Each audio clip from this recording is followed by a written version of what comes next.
The vets, he had vets down there. They loved him. I don't see that as a, hey, we have some vets here who are going to have to change some things, and that's part of this new identity. And they're either going to change some things or they're not going to be part of this going forward. What was the Gulls' identity? You talk about the team's identity. Oh, they just worked hard. They just, no matter when we were crippled with injuries, which made them crippled with injuries, they just kept working through things. That was there, a couple of those series and, all the overtime periods they played, like, they just kept working hard and eventually just ran out of gas. But that was his identity. They had an identity of a hard-working hockey team. And you saw the kind of residue of that when you were coaching and some of those guys would come up? The guys that would come up are always prepared. That's the other thing you like, and it tells you that they're professional when they come up. He teaches them about professionalism. That's not his job now. We've discussed that. That's somebody else's job. But his players were professional, on and off the ice, which today's world, that's really important. Well, there's been a trend of coaches who have been successful in their second time around in the NHL. Is there something to that, having learned from that experience? It's not only coaches. As you say, when your first time around, and I'm pretty sure it's the same in most sports, I'd have to check, but you go through things the first time, you go into them, you think you know what you're doing. In Dallas, we had many discussions about his Edmonton days and, again, just my Chicago days and how you think you know what you're doing, and you get there and you say, oh boy, it's not quite what I thought.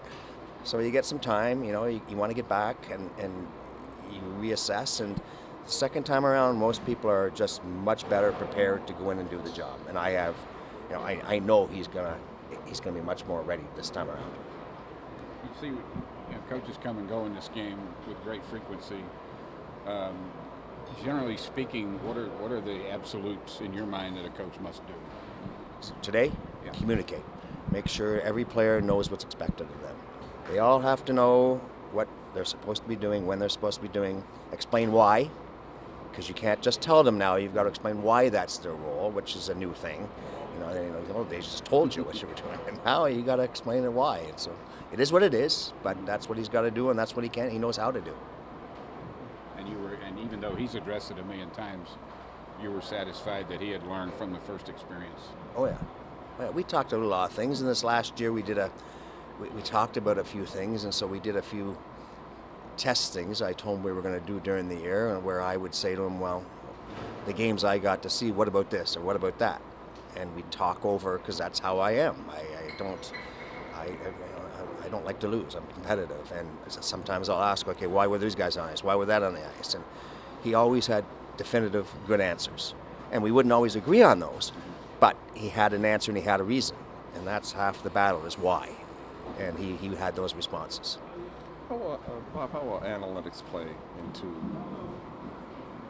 what you guys do on a daily basis? And will Dallas add to that? Will it be the same or whatever?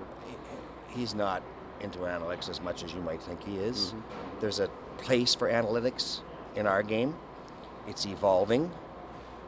We actually just had a brief discussion about analytics this morning, about certain things with analytics that he and I both don't like, and how can we fix those things to make them more matter of fact about your hockey team. Because they can work if you have, it's like everything else, data in creates data coming out. And so you have to put the right things in, and what do we want to put in and what do we want to get out. So, but analytics is a little bit of an it's not baseball, where, I just was with Jim Henry for a couple of days, saw him, analytics I get in baseball. Don't so get it here, but anyway. Bob, one of the criticisms I've heard, and I'm sure Eric has too, of the team over the last few years was it played kind of a dull style, chip and chase, all that. Will that change? Will Dallas bring something different? Yes.